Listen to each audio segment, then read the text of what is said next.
University को लेकर एक यात्रा चालू करी है और हम लोग 3 अगस्त को जयपुर की धरती पर पहुंचेंगे पैदल यात्रा लेकर। ये पहला फेज़ है इस यात्रा का।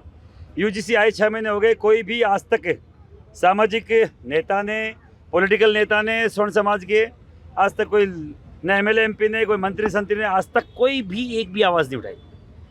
करोड़ों स्वर्ण समाज के युवाओं के भविष्य का मामला है, पर कोई बोलने को तैयार नहीं है। हमने जिनको चुन के भेजा है वो कहीं ना कहीं मुंह में दही जमाए बैठे हैं। उनको अपनी कुर्सी प्यारी है।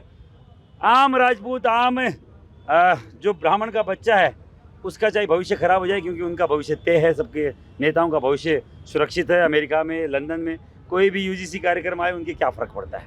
फ़र्क पड़ता है उस गरीब सुदामा के बेटे को जो 4 गुना फीस भर के हायर एजुकेशन में अपना एडमिशन लेता है, उस किसान के, राजपूत किसान के बेटे को जो खेती किसानी करके अपने बच्चों को 4 गुना फीस भरा के वहाँ पढ़वाने भेजता है, पढ़ने भेजता है कि आईएएस बनेगा, आरएस बनेगा। और मोदी जी लिया है कि साहब कॉलेज में जाओगे, कोई बकवास करोगे तो अपराधी बनाएंगे। 95% वाला व्यक्ति एट्रोसिटी और यूजीसी लगा के अपराधी बना दिया जा रहा है और कोई बोलने को तैयार नहीं। आपके चैनल के माध्यम से बोल रहा हूँ। हम 3 महीने पहले भी दिल्ली उघेड़ने गए थे, हमें परमिशन नहीं मिली। गिरफ्तारियाँ हुई हज़ारों लोगों की, और अमेरिका से सीधे कॉकरोच आते हैं, उनको जवाई की तरह उठा के परमिशन दे दी जाती है, बिठा दिया जाता है वहाँ पे, और बाकायदा सड़कों पे वो उत्पात करते हैं और धर्मेंद्र प्रधान का इस्तीफा ले लेते हैं। सरकार क्या हिंसात्मक भाषा को समझती नहीं है क्या? हिंसा ही समझ में आती है क्या? हम लोग संविधान से चलने वाले लोग, ये संविधान से चलने वाले लोग हैं और हम लोग चाहते हैं बहुत आराम से, शांति से ये काम हो, अहिंसात्मक तरीके से। हम लोग सबसे अहिंसात्मक तरीका पैदल चलना। हमें हमारी जातियों से तोड़ा जा रहा है। ओबीसी जो हमारी वो जाति है, ओबीसी के मूल जाति है, वो जाति है जो जन्म से मृत्यु तक हमारे साथ होती है। ब्राह्मण, बनिया, राजपूत को अकेला कटघरे में खड़ा करके कहीं ना कहीं सबसे अलग किया जा रहा है, सबसे तोड़ा जा रहा है। जातियों को बाकायदा सबसे आपस में लड़ाया जा रहा है। कतई बर्दाश्त नहीं करेंगे। हमारी बच्चियों का हरासमेंट होगा यूजीसी के नाम पे, यूनिवर्सिटी कॉलेज में, हम लोग बर्दाश्त नहीं करेंगे। हमारा टॉपर बच्चा एक झूठी एप्लीकेशन से 0 हो जाएगा। झूठी शिकायत करने वाले के खिलाफ कोई कार्रवाई नहीं होगी साहब, कतई बर्दाश्त नहीं होगा। बाकायदा यूजीसी की खिलाफत होगी, दिल्ली के दरवाजे खटखटाए जाएंगे। अभी 3 अगस्त को तो केवल हम जयपुर जा रहे हैं, आगे दिल्ली की बारी आएगी। पहले 3-4 स्टेट पे ये यात्राएं करेंगे हम लोग। इसके बाद यूपी की बारी है, फिर हरियाणा की बारी है, फिर मध्य प्रदेश की बारी है, बिहार की बारी है।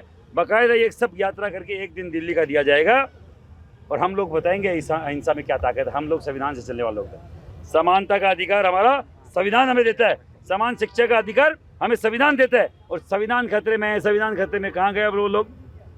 जो संविधान को बदला जा रहा है, समानता के अधिकार को खत्म किया जा रहा है, शिक्षा के अधिकार को खत्म किया जा रहा है। साहब शिक्षा से दूर करने की बड़ी साजिश है। इतना बैरियर लगा के भी, इतना आरक्षण देने के बाद भी साहब टॉप आईएएस की रैंक में 100 में से 50% अकेले 2-3 जातियाँ आती हैं। उनको इस चीज़ का दर्द है। दर्द इस चीज़ का है कि इतना सब कुछ करने के बाद भी ये जातियाँ तभी कुछ ली क्यों नहीं है, ये मर क्यों नहीं है, ख़त्म क्यों नहीं रही हो। तो साहब आपके चैनल के माध्यम से बोल रहा हूँ, हज़ारों साल से हमारा इतिहास है और हम सबको साथ लेके चलने वाले कौम है। हमें न किसी जाति से अलग होना है, न किसी बिरादरी से अलग होना है। हमें समान शिक्षा का अधिकार चाहिए, हमें समानता का अधिकार चाहिए।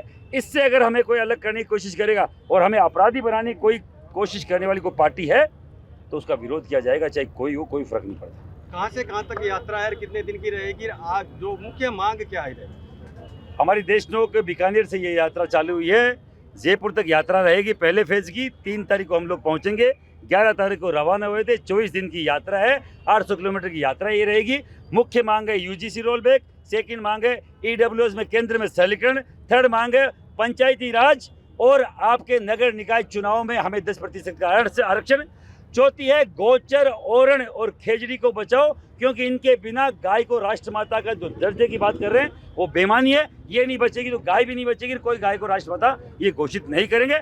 इन मांगों को लेकर हम लोग बाकायदा दिल्ली कूच करेंगे। अभी केवल जयपुर की बारी है। जयपुर में क्या कोई आंदोलन रहेगा या कोई आंदोलन नहीं रहेगा। पीसफुल तरीके से हम जिन लोगों को, पूरे लोगों को 5-7 डिस्ट्रिक्ट से ये न्योता देते आ रहा है, शेखावाटी का केवल क्षेत्र है जो भी वहाँ उपस्थिति देगा। और बाकायदा हम लोग वहाँ अहिंसात्मक तरीके से, अनुशासित तरीके से राष्ट्रपति के नाम ज्ञापन सौंपेंगे कलेक्ट्रेट पे राज्यपाल को और बाकायदा अनुशासित तरीके से वापस आ जाएंगे। हम लोग चाहते हैं कि अनुशासन से रहें, हम लोग चाहते हैं अहिंसात्मक ये हो, हम लोग चाहते हैं कॉन्स्टिट्यूशन जो आपका संविधान है उसके हिसाब से हम चलें। हम कतई उपद्रवी नहीं है, कोई हुड़दंगी नहीं है, कोई देश विरोधी नारे वाले नहीं हैं। हम लोग देश प्रेमी लोग हैं, संविधान से चलने वाले लोग हैं। अगर ये हमेशा अनुशासन की परीक्षा लेने में हमारे मुंह खोल खोल के दांत गिनेंगे तो हम फेल हो जाएंगे, दिक्कत हो जाएगी देश को। हम लोग गृह युद्ध की स्थिति नहीं चाहते। हम चाहते हैं सभी जातियाँ एक रहे, हिंदुत्व एक रहे, हिंदुत्व की ताकत बढ़े।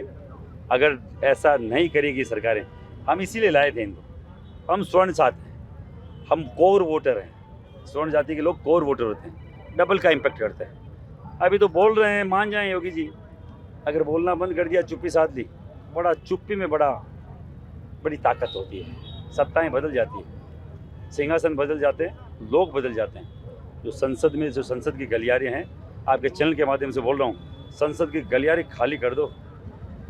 अब स्वर्ण युवा आ रहा है, हम बताएंगे क्या होता है। आपके राज्य की खबरें, आपके शहर की खबरें सबसे पहले जानने के लिए देखते रहें अमर उजाला। चैनल को सब्सक्राइब जरूर कर लें और पाएं हर अपडेट।